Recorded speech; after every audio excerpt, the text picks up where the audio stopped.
Welcome into News 5 at 6. We are live from Cumberland Square Park in Bristol, Virginia, as we celebrate 70 years of WCYB. Good evening. I'm Kristen Kwan. And I'm Casey Getz. Yesterday on August 13th, 1956, WCYB hit the air for the first time, bringing an NBC station to the Tri-Cities. And, of course, on August 13th of 2026, we celebrated 70 years yesterday officially, today unofficially with the big party here. Yes, we have been in Cumberland Square Park all day celebrating. And we want to thank everyone who came out and has been part of the celebration. Joining us tonight are some familiar WCYB faces as well.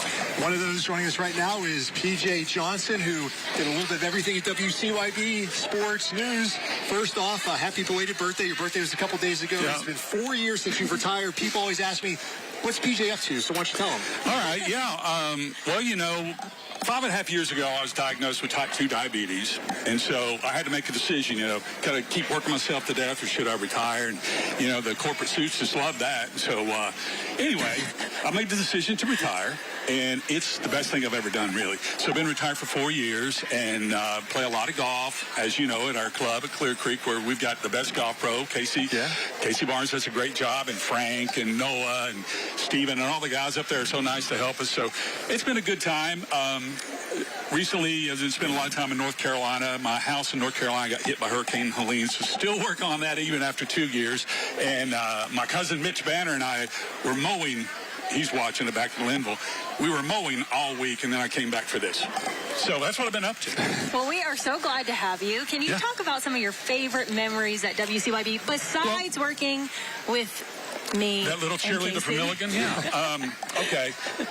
Here's the deal. You know, you can win a lot of awards. You know, you win AP Anchor of the Year and all that. But when you retire, you think of other things. Did you leave a mark on the market? And I was lucky enough to be involved. In 1981, Ronald Richard Harries shot Rhonda Green, a 17-year-old girl in Kingsport. It was a crazy murder trial. And I had the wild idea, along with Terry Renozzi and Gary Davidson, to approach Judge Calhoun and say, can we have a camera in the courtroom? And Judge Calhoun, I was afraid of him. I mean, he was really a stern guy. He said, there's never been a camera in East Tennessee. I said, I know that, but this guy is a publicity hound. He'll probably let us do it.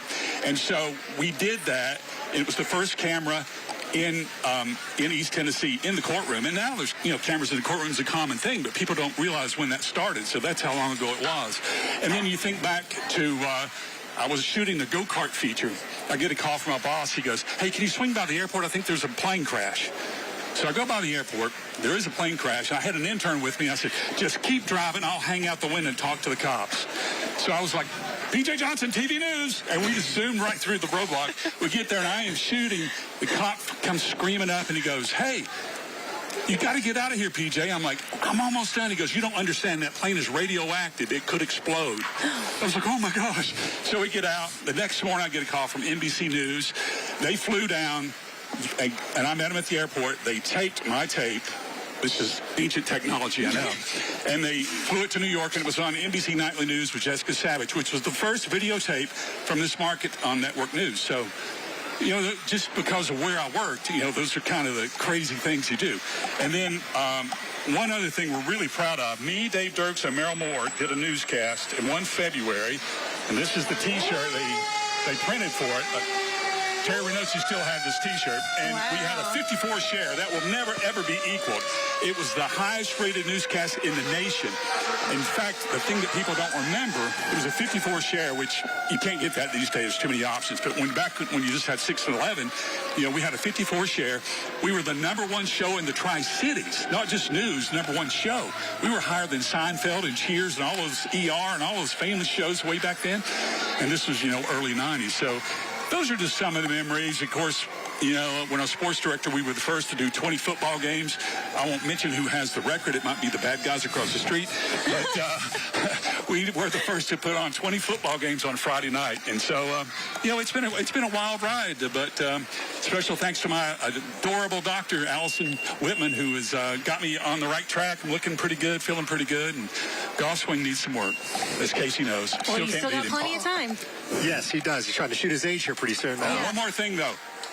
Now that I'm retired, the best hair in the market goes to this young lady. She gets the Chicago Hair Award. I am glad to take this. The best hair in TV. Thank you so much, Congratulations. BJ. Thank you, sir. Appreciate it. Good to see you, brother.